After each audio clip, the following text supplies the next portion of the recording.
Well, everything in life has its peaks and its valleys. And I believe that 2021 is the peak of RV life. Let me explain. So for many years, people have thought that they may want an RV when they retire. Certainly as the modern technology age has evolved, more people can work remote. But nothing created the perfect storm like the pandemic, where traveling was totally halted, definitely international travel, and there was very limited domestic travel. And so as society begins to reopen up, there is still a lot of domestic travel, meaning travel within your own country, but there is still very limited international travel. And so because of the pandemic, because of the baby boomers who are at the height of their retirement, they want to seize the moment now while they still can. They want to go out there and live that RV life. And while the younger generation is able to work remote more than ever, they are using this opportunity to buy RVs, be self-contained, and to travel domestically. However, in 2021 and beyond, as long as the pandemic continues to pass, international travel will open up, the baby boomers will pass away, and the younger generation who is working remote or living on the road, I believe that a portion of them will get off the road because they will travel around for a couple years. They will find the areas that they like best, and like many people who live the RV life, they'll eventually buy a home base because after traveling the country for a couple years, you've seen everything you want to see. There's always going to be a percentage of people that stay on the road full-time, living the RV life as long as they can. Some out of desperation, some out of personal preference. But I believe because of this perfect storm, okay, with the pandemic shutting down international travel, with the baby boomers now yearning to complete their life bucket list, and with the techies, the tech generation out there working remote,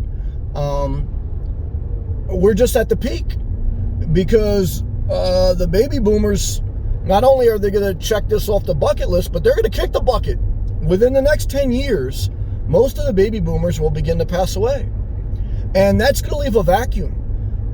And again, after a couple years of RVing, they said in the past 2 years, there's been a record number of RV sales and of people getting into the lifestyle, specifically in 2020 and 21. And I believe, again, like they're going to hit the road. Some will like it, and many will find an area to settle in eventually.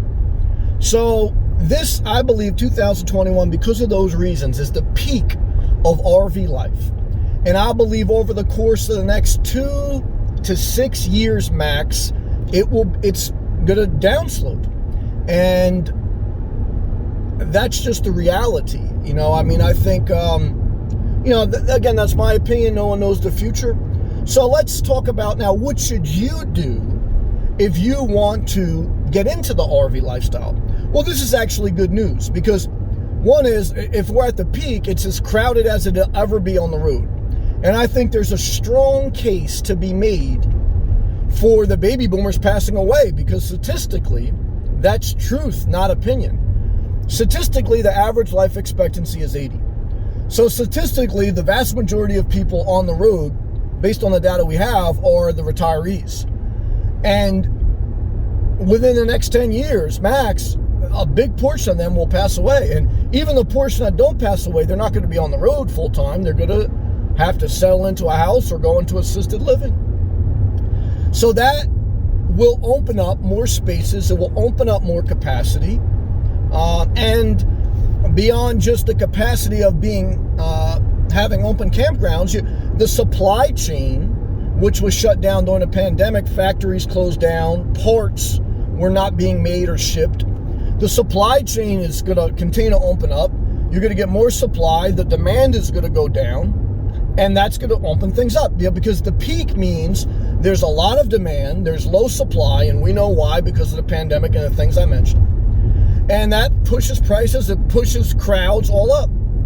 But as the demand dies off literally, and just some, because younger people are not going to want to do it. The demand dies off, baby boomers pass away, the techies figure out they want to live somewhere permanent.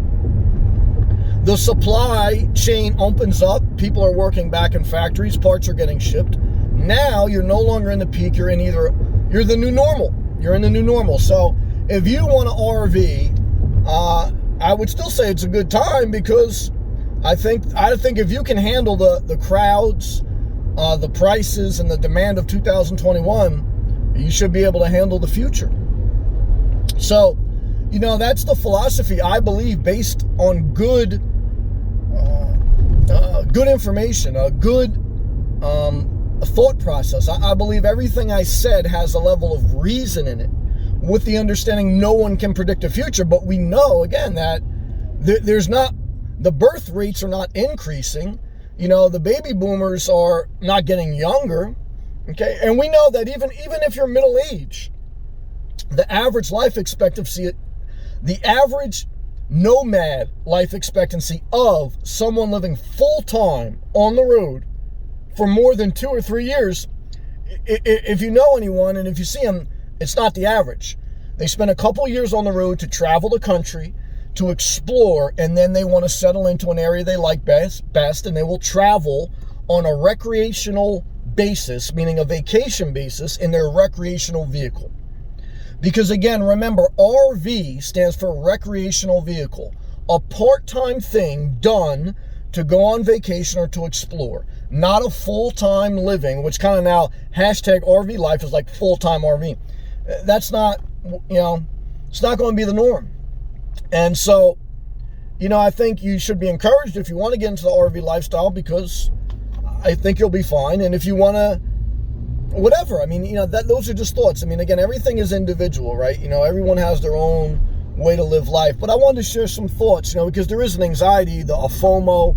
I got to get out there on the road now before it's too late. Hey guys, look, obviously you should always seize the moment.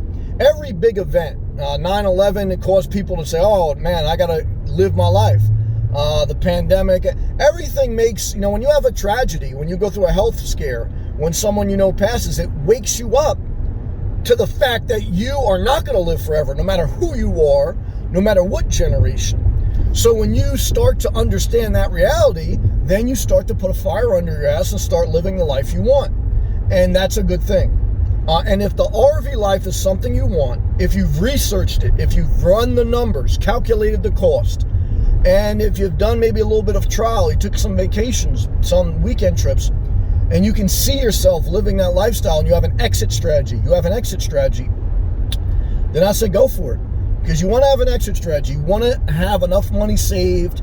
You want to know the logistics of what it's going to cost to get off the road, to sell your RV or to keep your RV, to pay first and last month's security deposit on a new rental or to buy a new house, all those things, because to get off the road, is something that you have to think about. Eventually happens to all of us. So, live your life. These are just some food for thought. Hopefully, again, me talking this out helps you. If it does, click that thumbs up.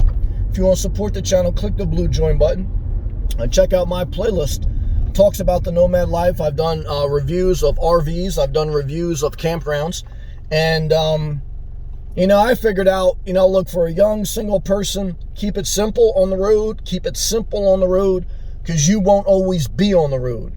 That way, if you do want to get off the road, you've stashed some money, you're not too heavily invested in the RV life, and you can transition back to the regular life.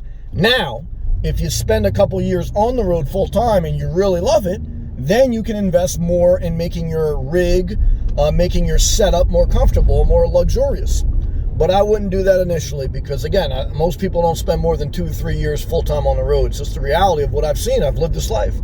So I'm going on 4 years, and I'm looking for a home base because, again, what's the sense of traveling once you've found the areas you like? But the blessing of the RV life or the van life or living in your car, it's freedom. And there's no doubt about it. I still love that, and that's hard to give up. But you got to think about all the things I just talked about, okay? So, again, hopefully this video helped you. I knocked out another one. I showed up. I made a video. Keep showing up. Keep pushing forward. Doesn't have to be perfect. Doesn't have to be perfect, but it's got to be a level of consistent. Why? Because consistency equals hard work and effort. And hard work and effort, it gets rewarded. May not always get rewarded. It may not always get you what you want. But if you build up a habit of being consistent, it will get you further than being inconsistent. So it's just basic math, basic theology, basically. So thank you again, guys, for watching. I appreciate all my members. I appreciate everyone who watches, all right? Stay as positive as you can. Take care of your health. And I'll see you next one. Peace.